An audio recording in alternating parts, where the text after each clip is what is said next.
प्यारे साथियों, आप सभी का स्वागत करता हूं अपने MRS स्टडी परिवार में। तो डियर, आज की इस वीडियो में मैं यहां पे बात करने वाला हूं एक नई अपडेट को लेकर। और ये नई अपडेट आपके लिए जो है बहुत ही ज़्यादा इम्पॉर्टेंट है। इम्पॉर्टेंट इसलिए भी है क्योंकि आपको पता है कि मैं आप लोगों को क्लासेस थर्ड सेमेस्टर का प्रोवाइड करा रहा था। तो ये जो थर्ड सेमेस्टर की मैं क्लास आप लोगों को प्रोवाइड करा रहा था, इसके अंतर्गत हम लोग जो है टोटल 5 यूनिट जो है हमने देखा। अब यहाँ पे हमारा जो यूनिट है वो है यूनिट नंबर 6। Unit number 6। अब ये जो 6 नंबर यूनिट है, ये इसमें अगर आप देखोगे तो यहाँ पे आपको पता चलेगा इसके अंतर्गत competence in professional ethics and value based life के बारे में डिस्कशन करना है। वैल्यू बेस्ड लाइफ के बारे में आपको जो है यहाँ पे डिस्कशन करना है। तो देखो, अगर प्रोफेशनल एथिक्स के बारे में अगर हम बात करें, है ना, प्रोफेशनल एथिक्स के बारे में अगर हम बात करें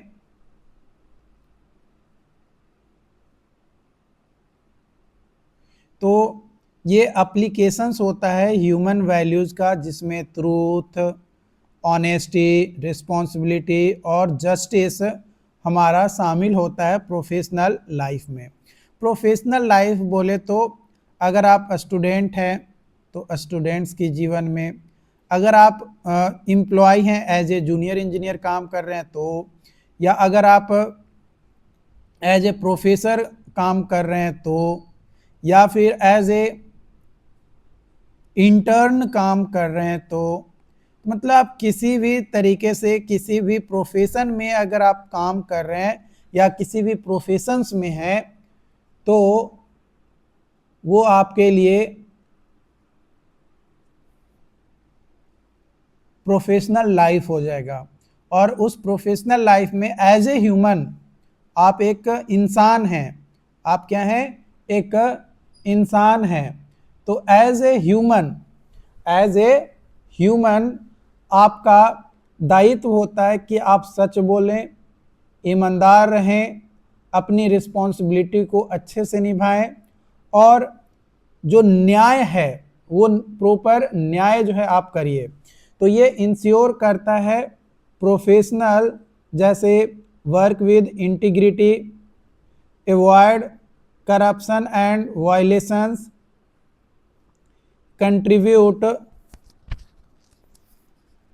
contribute society and environment, contribute करता है सोसाइटी और इन्वायरमेंट को।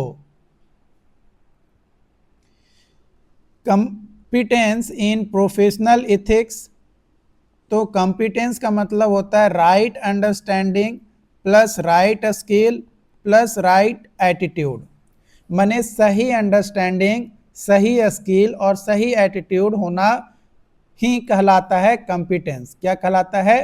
कंपिटेंस जो है आपका कहलाता है। Components of professional competence, professional competence का कंपोनेंट क्या होता है? तो सबसे पहला है टेक्निकल कंपिटेंस, जिसमें नॉलेज ऑफ इंजीनियरिंग और जो भी आपका फील्ड्स है उसका skills and efficiency. Ethical competence, जिसमें एबिलिटी होता है टू आइडेंटिफाई राइट और रॉन्ग, माने क्या सही है और क्या गलत है आपके लिए, उस चीज़ को सही मायने में समझना। सही मायने में समझना ही जो है हमारा कहलाएगा आइडेंटिफाइंग राइट एंड रॉन्ग। उसके बाद मेक इथिकल डिसीजन, जो इथिकल डिसीजंस है उसको लेना। एंड एक्ट रिस्पॉन्सिबली, उन्हें जो भी आपकी रिस्पॉन्सिबिलिटी है उसको बेहतर तरीके से एक्ट करना, बेहतर तरीके से उसको एक्ट करना। ठीक है। लेवल ऑफ कंपिटेंस, कंपिटेंस का लेवल देखें तो सबसे पहला होता है आइडेंटिफिकेशन लेवल, जिसमें रिकॉग्नाइज किया जाता है एथिकल इश्यूज को। फिर आता है इवोल्यूशन लेवल, जिसमें जज करते हैं क्या सही है और क्या गलत है ना, क्या सही है और क्या गलत है उसको जज किया जाता है। Implementation level act according to ethical values. कैसे एक्ट करना, act as a ethical value के तौर पे जो है आप एक्ट कर रहे हो।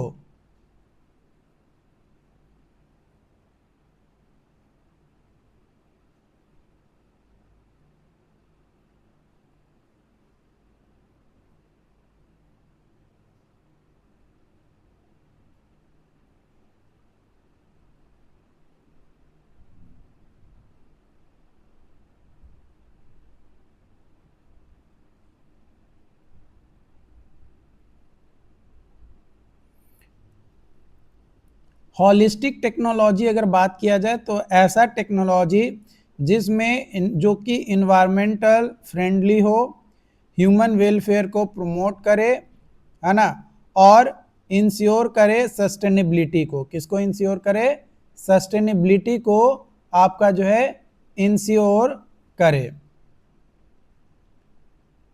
ठीक है, सस्टेनेबिलिटी को इंश्योर करे। कैरेक्टरिस्टिक्स अगर देखें तो low pollution, resource efficient, renewable energy use और safe for human and nature. Example के तौर पे solar energy system, rain water harvesting system और ग्रीन बिल्डिंग। ये जो है आपका एग्जाम्पल है। ये क्या है, आपका एग्जाम्पल है। Need of holistic technology. Holistic technology की ज़रूरत क्या पड़ती है, ताकि हम अवॉइड कर सके इन्वायरमेंटल डिग्रेडेशन को। किसको अवॉइड कर सके, इन्वायरमेंटल डिग्रेडेशन को हम क्या कर सके, अवॉइड कर सके। क्लाइमेट चेंजेस को अवॉइड करने के लिए और रिसोर्स डिप्लीशंस को अवॉइड करने के लिए हॉलिस्टिक टेक्नोलॉजी का ज़रूरत पड़ता है। किसका, हॉलिस्टिक टेक्नोलॉजी का ज़रूरत पड़ता है।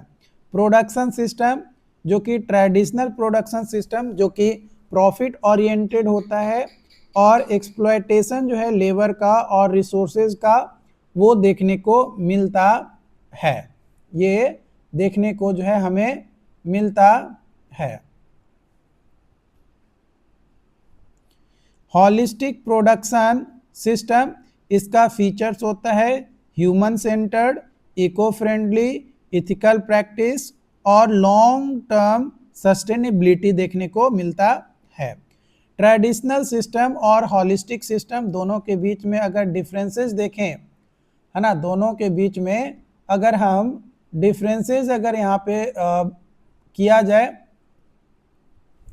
तो जो ट्रेडिशनल सिस्टम है ये प्रॉफिट फोकस्ड होता है, शॉर्ट टर्म होता है, एक्सप्लॉयटेटिव होता है, माने एक्सप्लॉयट किया जाता है लेबर को, है ना, ज़बरदस्ती लो वेजेस पे काम करवाया जाता है और नेचर के लिए जो है हार्मफुल होता है। लेकिन वही अगर हॉलिस्टिक सिस्टम की बात किया जाए तो ये ह्यूमन वेलफेयर फोकस होता है, यानी ह्यूमन के जो वेलफेयर के लिए ज़रूरी होता है उसको फोकस जो है यहाँ पे किया जाता है।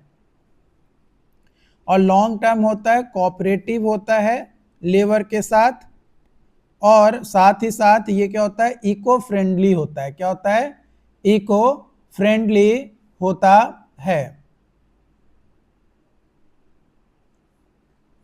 मैनेजमेंट मॉडल्स, ट्रेडिशनल मैनेजमेंट जो कि अथॉरिटी बेस्ड होता है, कंपटीशंस एंड प्रॉफिट जो है मैक्सिमम देखने को मिलता है। वैल्यू बेस्ड मैनेजमेंट अगर बात किया जाए तो ये सच्चाई के ऊपर, ट्रांसपेरेंसी और कोऑपरेशंस के सिद्धांत पे काम करता है। साथ ही साथ म्यूचुअल रिस्पेक्ट्स भी यहाँ पे शामिल होता है। इसका फीचर्स होता है participative decision making, fair policies और एम्प्लॉय वेल बीइंग। इसका आउटकम ये निकलता है कि जो प्रोडक्टिविटी होता है वो अच्छा मिलता है, हेल्दी वर्क इन्वायरमेंट डेवलप होता है और लॉन्ग टर्म सक्सेस जो है मिलता है। टिपिकल केस स्टडीज़ अगर हम देखें तो सबसे पहला केस स्टडीज है करप्शन इन इंजीनियरिंग प्रोजेक्ट। देखो आपको भी पता है कि इंजीनियरिंग प्रोजेक्ट्स में करप्शन जो है बहुत ही ज़्यादा और आम तौर पे यूज़ किया जाता है, बहुत ही ज़्यादा और आम तौर पे जो है होते रहते हैं। कई बार आप न्यूज़ में देखे होंगे या सुने होंगे कि यहाँ पे जो है करप्शन से यहाँ पे इतने रुपए लेते हुए जो है ये इंजीनियर जो है पकड़ा है ना। इस तरीके का न्यूज़ एवरी ईयर हमेशा जो है देखने को मिलता है। हर बार मतलब हर 5 दिन 10 दिन में जो है आपको न्यूज़ देखने को मिलता है। तो इसका इशूज़ क्या है? Use of low quality material.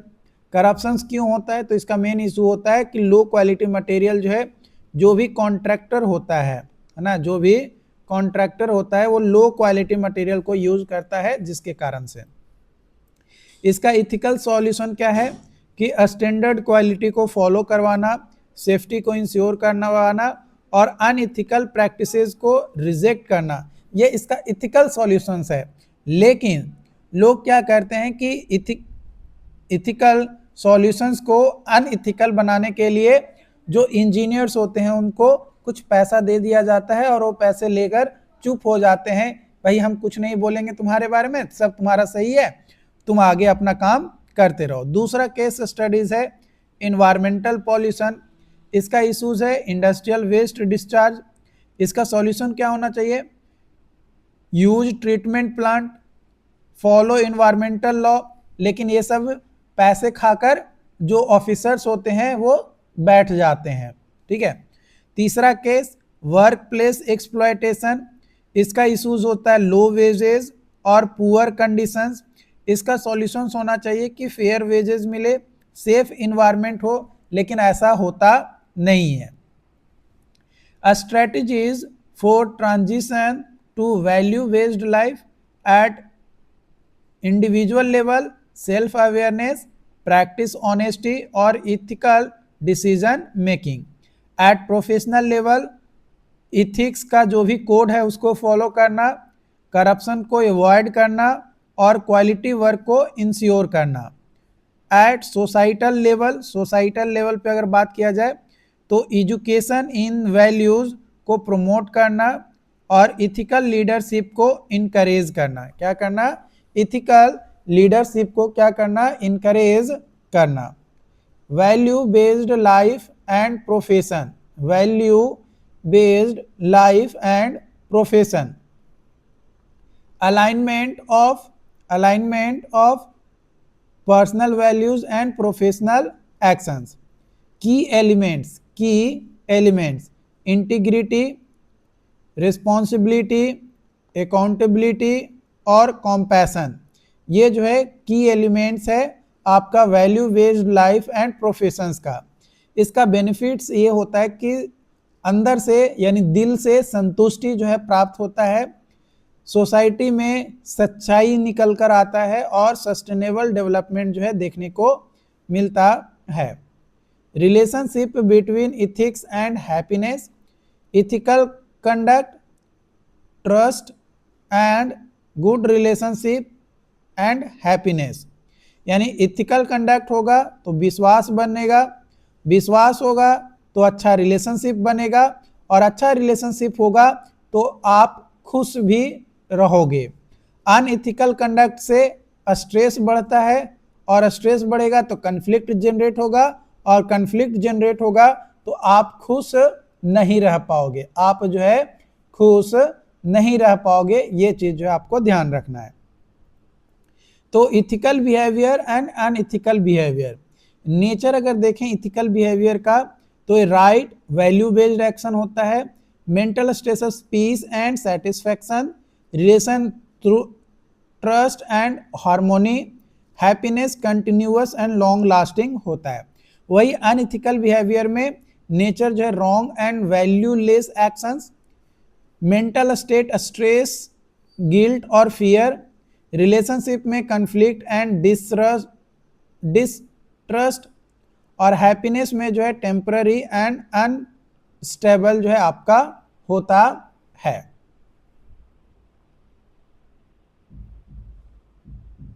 तो तो ये आपका जो है डिफ्रेंसिएशन जो है आपका यहाँ पे दिया गया है, डिफ्रेंसिएशन जो है यहाँ पे आपका दिया गया है। तो ये रिलेशंस जो है इथिक्स एंड हैप्पीनेस ये बहुत ही ज़्यादा ज़रूरी है। Long type questions and short type question, long type questions and short type question.